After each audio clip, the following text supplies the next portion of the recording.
Bueno, entonces Brusón nos dice que saber matemática implica todo eso, que no es solamente conocer el algoritmo, sino que tenemos que conocer, sí, los algoritmos, pero también reconocer qué problemas son ese conocimiento matemático es solución, a cuáles problemas no es solución, conocer las propiedades, conocer las relaciones, los esquemas que involucra el aprendizaje de ese contenido. Todo eso implica saber matemática. Y lo llevamos a cada uno de los contenidos, conocimientos matemáticos, objetos matemáticos que nosotros vamos a abordar. Nosotros vamos a decir que sabemos multiplicar, sí, sabemos los algoritmos, ¿sí? Pero también si reconocemos los problemas a los cuales la multiplicación es solución, si reconocemos los problemas a los cuales la multiplicación no es solución, si conocemos las propiedades de la multiplicación, si conocemos las relaciones que están involucradas en la multiplicación con la división, la divisibilidad, los múltiplos, los divisores, ¿sí? Las fracciones, porque hay una relación entre la división y la fracción. Entonces, conocer todo esto a lo largo de cada contenido nos va a ayudar a decir, sí, yo sé esto, ¿sí? Yo sé matemática. O me falta fortalecer esto. ¿Estamos?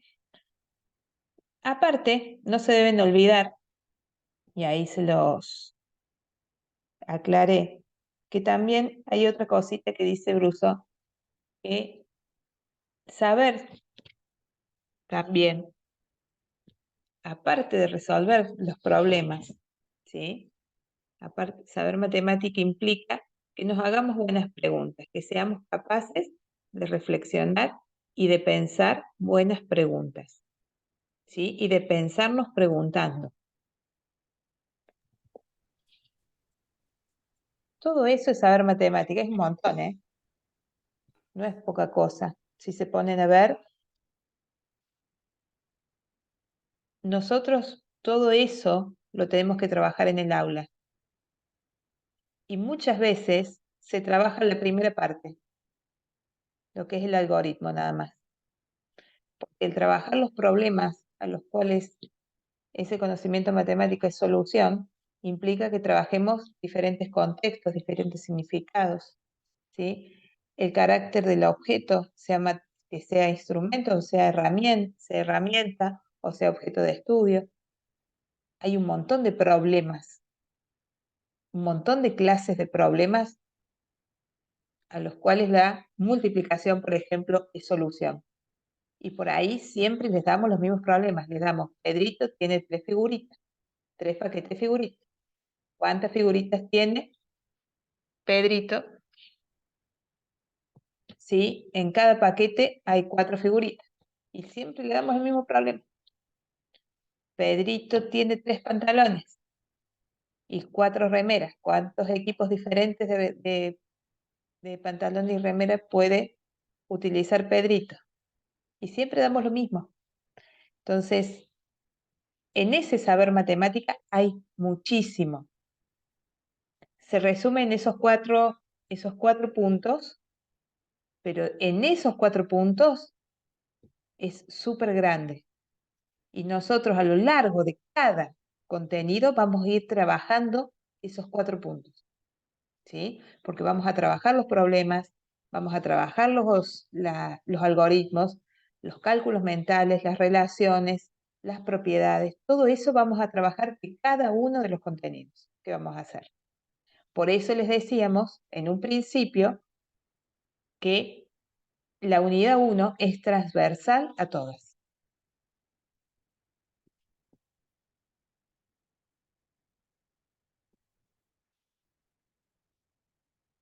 Bien, a ver.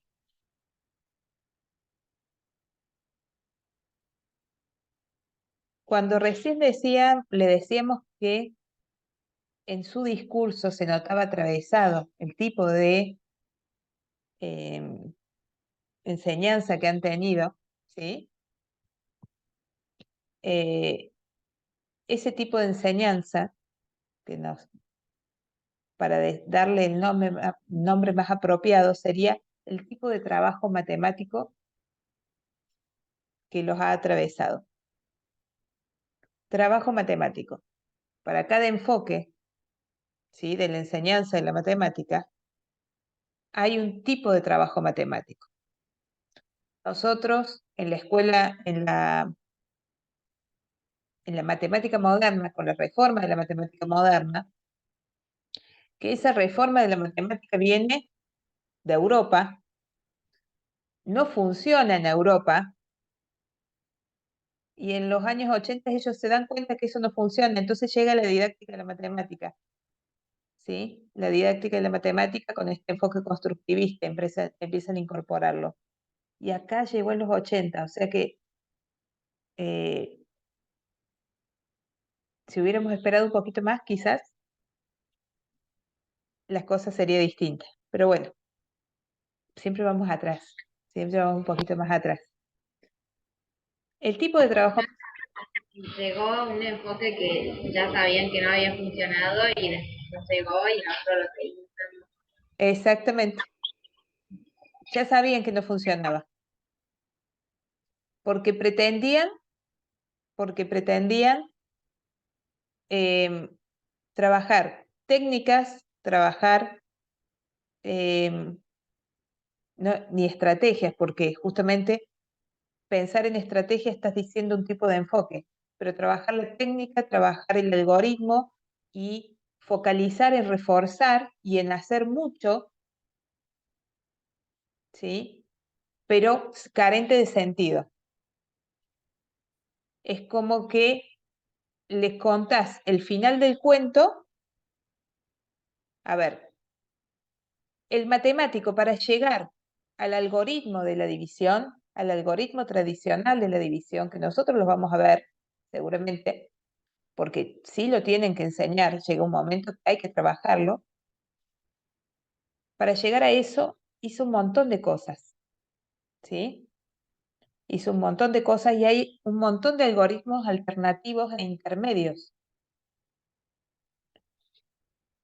Y esos algoritmos alternativos e intermedios dan sentido a ese algoritmo convencional que nosotros aprendimos en primaria, ¿sí? Y hay un proceso de pensamiento logrado en ese algoritmo convencional. ¿Qué pasa si yo en vez directamente, qué nos pasaba a nosotros? Porque a mí me pasaba. A mí me enseñaron a dividir de esa manera y yo no entendía por qué dividía así. Yo entendía que tenía que hacer esos pasos y si lo hacía así, como todo algoritmo, se resolvía bien la división, ¿sí? Pero más allá de eso no sabía para qué era y por qué lo hacía así. Nos contaron a mí me contaron el final del cuento. Vos trabajás, ¿sí? Si vos trabajás matemáticamente promoviendo, ¿sí?, un trabajo matemático en donde les des la posibilidad de trabajar los distintos procedimientos y que sea procesual, el niño, al llegar al final del algoritmo convencional, lo va a cargar de sentido, va a entender por qué lo está resolviendo de esa manera. Va a ser capaz de decir, 328 dividido 15 nunca me puede dar 402, porque no me puede dar más grande. ¿Sí? Y más de una vez, si se ponen a ver, el gran error de los niños con la división es que no se dan cuenta de que el cociente no puede ser mayor que el dividendo, porque no tienen ni idea de lo que están haciendo. Bueno, no me quiero adelantar.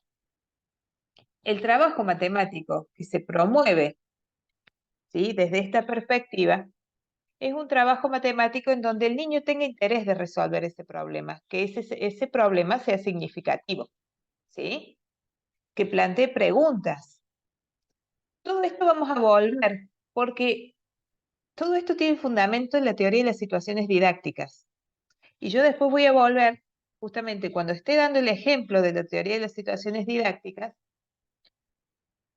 voy a volver con respecto a este trabajo matemático, porque este trabajo matemático, estos puntos que enumera acá, que es de los cuadernos para el aula, en sí, es lo que propone Brousseau con la teoría de las situaciones didácticas. Él propone esa teoría diciéndote, mira, yo te doy estos pasos a seguir, así te dice Brousseau, no te dice, seguí porque esto es infalible, no, yo te doy estos pasos a seguir. Y en condiciones óptimas vas a, vas a ver que tenés la posibilidad de que el niño produzca el conocimiento matemático. Que el niño se convierte en un sujeto epistémico y matemático capaz de producir ese conocimiento. ¿Sí? Entonces, él te dice, vamos es por este lado por donde hay que ir. ¿Sí? Te dice que el niño tiene que tener interés de resolver ese problema. Es decir, que sea significativo. No como ese problema de las bananas. El otro día vi un meme que dice, acá encontré el que compra las 234 bananas en el supermercado.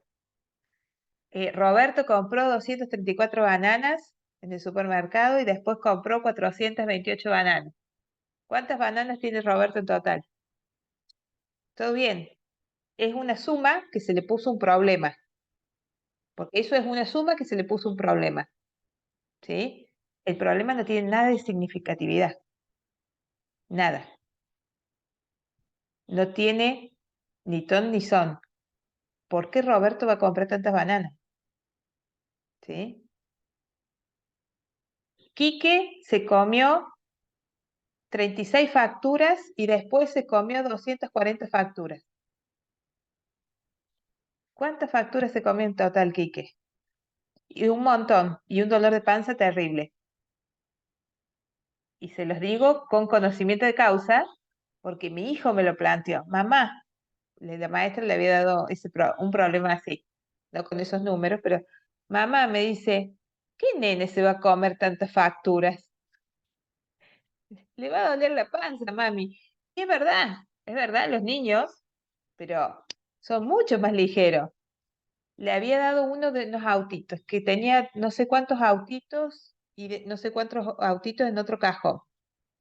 Pero eran una barbaridad. Mamá, yo tengo muchos autitos, pero nunca voy a llegar a esa cantidad. Es re difícil llegar a esa cantidad. Sí, es verdad. ¿Sí? Bueno, que tenga interés en resolver ese problema. Después vamos a volver para ver qué es un problema, ¿sí?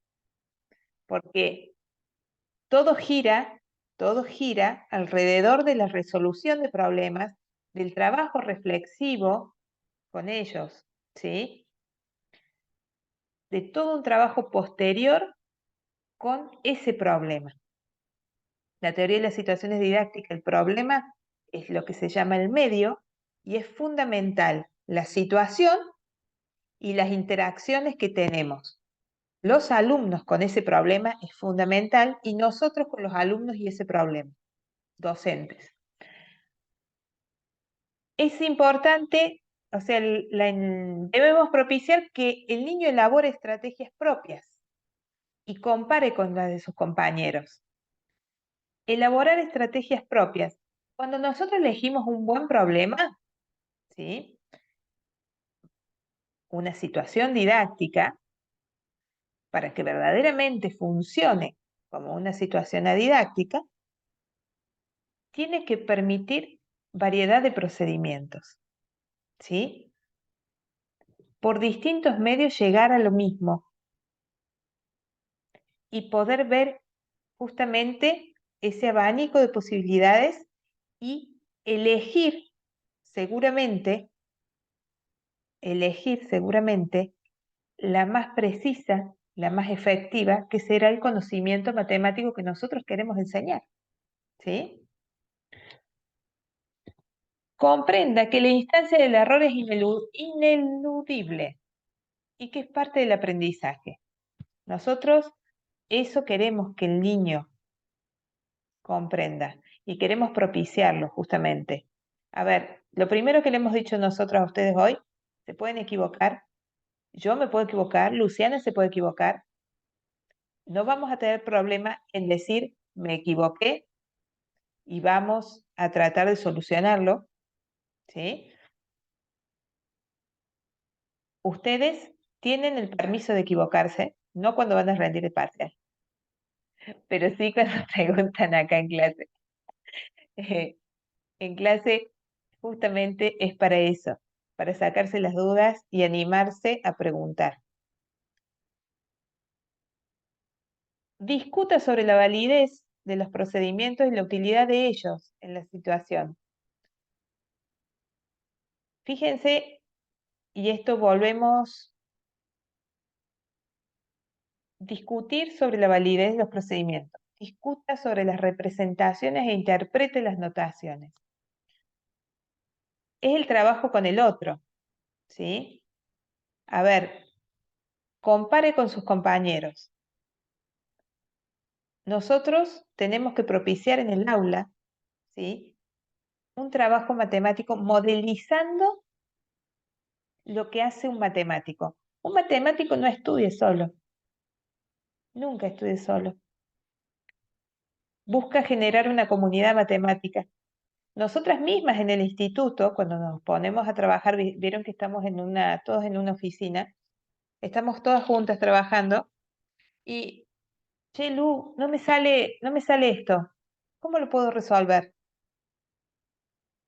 Gaby, ¿cómo hacemos esto? ¿Qué te parece? Yo lo resolví así, ¿a vos qué te parece? No, yo lo resolví así.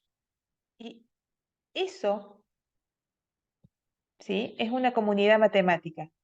Y la idea es que también nosotros en el aula promovamos eso. Porque también ahí transmitimos valores, chicas y chicos. El respeto por el otro, el escuchar al otro, ¿sí? El animarse a defender lo que uno hace.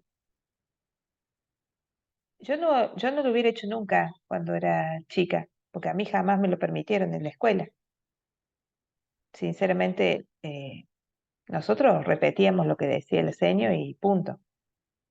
Y pensar un poquito más Sí, allá jamás. sí, profe, también, o sea, hablando de esto, de esa cierta libertad de expresarse, no teníamos, o sea, nos sentíamos No, como encerrados en algo y si no salíamos o de eso estaba mal, o entonces esa libertad de poder expresar lo que uno, o sea, cómo lo puede ir resolviendo. exactamente. El trabajo matemático es completamente distinto. No es que el nuestro es mejor y el de ellos es peor, ¿eh? Ojo, no, yo no voy a ir a la crítica, es diferente. Para mí, para mí propicia un mejor aprendizaje, porque todos hemos aprendido. Vos que tenés 40, Diana, eh, y yo tengo ya voy para los 42. Eh, nosotros en la escuela era distinta y aprendimos matemáticas. A, a- a- ¿cómo Totalmente era? distinta, Eh, totalmente distinta. ¿Cómo era? Las letras con sangre entra, era en ese momento. Mucho más, era todo mucho más estructurado, más competitivo también iba a decir esto de que cuando ¿Sí? habla del tema de esto de más en comunión con el otro, no existía, era, si ¿No? hablabas tenías que ser, pero perfecta tu respuesta Bueno, y eras más que el otro, y hoy lo ves a la distancia y decís, qué tontera, y eso, y eso lo, qué feo. eso lo vamos a retomar, porque eso es parte del contrato didáctico, ¿sí? Fíjense, Brousseau comienza a trabajar las teorías de la teoría de las situaciones didácticas justamente por esto, por estos fenómenos que eran recurrentes en el aula, porque él era maestro, iba a observar clases y decía, esto pasa siempre en el aula, estos fenómenos pasan siempre, les voy a poner nombre, y les puso nombre a esos fenómenos, ¿sí? Y les voy a poner una categoría a todo esto que está pasando en el aula, contrato didáctico. Y bueno, entonces yo voy a elaborar una teoría, ¿sí?, que se enfoque en la enseñanza, dice, para que, intentando promover que el niño produzca conocimiento matemático en esa aula de la clase. Entonces, ahí es cuando él nos tira la teoría de las situaciones didácticas. Y la verdad que es sumamente interesante cuando la logramos entender. Nosotros lo que vamos a hacer, vamos a trabajar en la próxima clase, cuando le suba la clase, yo voy a trabajar un ejemplo con la teoría de las situaciones didácticas, para que ustedes, a ver, a cada una de las categorías y las situaciones que él plantea, tratando de ejemplificárselas para que la entiendan. Y si después vuelven, después de ver ese video, vuelven al trabajo matemático que les estamos proponiendo acá, van a decir, pucha, ¿es toda la teoría de las situaciones didácticas? Sí, es toda la teoría de las situaciones didácticas, es lo mismo, es lo mismo. Solamente que le ponemos distinto nombre, porque cuando por ahí decimos teoría de, decimos teoría. Elabore ejemplos para comenzar a justificar y argumentar. Fíjense que se le pide al niño, intentamos propiciar que el niño argumente lo que está haciendo, que justifique lo que hace, ¿sí? Que interprete información presentada de distintos modos. Ese punto, ustedes saben que hoy por hoy está muy a flor de piel, porque incluso se están trabajando muchas capacitaciones al respecto de eso, porque los niños en la escuela les cuesta mucho interpretar gráficos, tablas, ¿sí? Entonces, y si ustedes se ponen a ver, el niño tiene contacto con muchos gráficos, con muchas tablas. A ver, en el diario ves un gráfico de barra o un gráfico circular, e interpretar eso no es difícil, pero le cuesta al niño si no lo trabajamos en el aula. Que reconozca, dice, los nuevos conocimientos y las relaciones con los ya sabidos. Y ahí es importantísimo. Justamente en esa idea de, a ver, no son fragmentos de matemáticas lo que tenemos que aprender. Necesitamos aprender, ¿sí?, que todo tiene una relación. A ver, la multiplicación, la división tiene una relación con la suma y la resta. La fracción tiene una relación con la división, ¿sí? Obviamente no todo con todo, pero cuando nosotros elegimos la forma de encadenar los distintos contenidos, tratemos justamente de encadenarlos y de que haya un recuperar lo que hicimos antes. ¿Se acuerdan cuando nosotros trabajamos esto? Quizás te puede servir. ¿Te acordás cómo resolviste esto? ¿Te acordás lo que la seño hizo los otros días? Capaz que esto te sirve. Entonces, esa memoria, se llama memoria didáctica, no tiene otro nombre que memoria didáctica eso.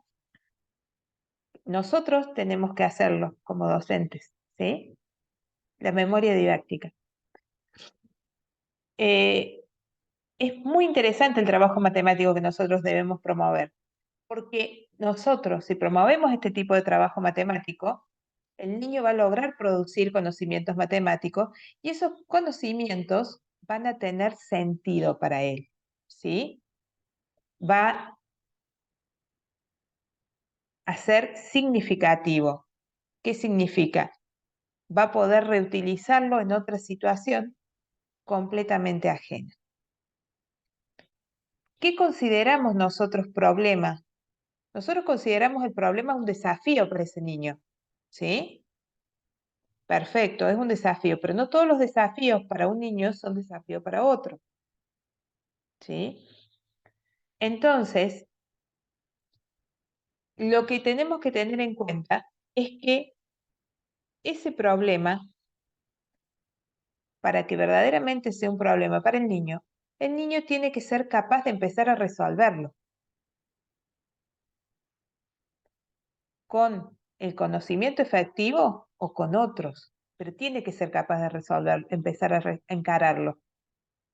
Y ya eso lo vamos a ver con la teoría de las situaciones didácticas, una situación de acción. Recuperamos lo que ya sabemos y empezamos a resolver. ¿Estamos?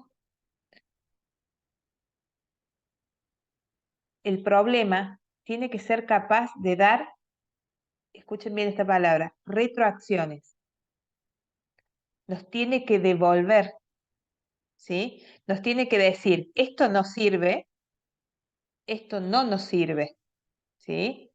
Si nos equivocamos, nos va a dar una retroacción, ¿sí? Y nos va a decir, esto no te sirve. Ah, bueno, como les decía hace un ratito, si ya el problema nos dice que esto no nos sirve, bueno, significa que eso lo dejamos de lado y seguimos para adelante con otra cosa, ¿sí? Esa es una situación problemática que nos va a permitir producir conocimiento matemático. A ver qué dice, pues la verdad que no lo estoy leyendo esto. Bueno,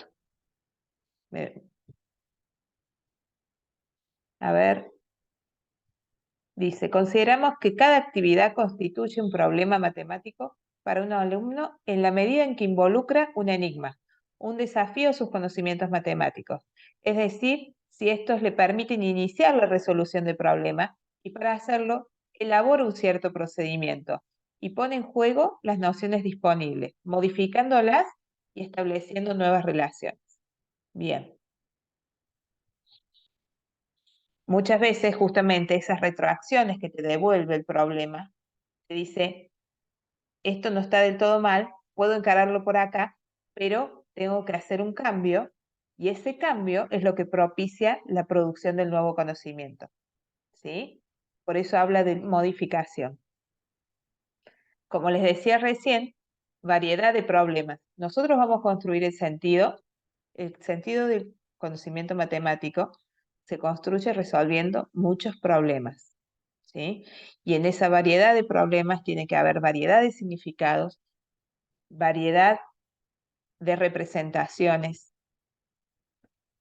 Y acá me faltó ponerlo. Las tareas que promueven, las respuestas que permiten, ¿sí? Porque por ahí no siempre le tenemos que presentar situaciones problemáticas que tengan una única solución. Y hoy por hoy en los libros nuevos se ve, hay situaciones problemáticas en donde no hay una solución certera o hay muchas soluciones, ¿sí? Nosotros lo vamos a trabajar a todo eso. Variedad de variables didácticas. Tiene que haber diversidad de variables didácticas. ¿Por qué? Tenemos que utilizar distintos instrumentos, tenemos que utilizar variedad de números, tenemos que propiciar trabajos en grupo, trabajos individuales. A ver, hay problemas que son para que resuelvan de manera individual los niños, pero hay problemas que son para que resuelvan de dos. Y hay otros que están buenos que los trabajen en clase juntos. Entonces, esa es una variable didáctica de gestión. Son condiciones que yo voy a cambiar, ¿sí? En pos de promover algo. Lindo. Chicas, sí, creo que es la conexión, ¿no? Concuerdo con ustedes. Principalmente, tengan en cuenta, se va a cortar, para que tengan en cuenta para la próxima,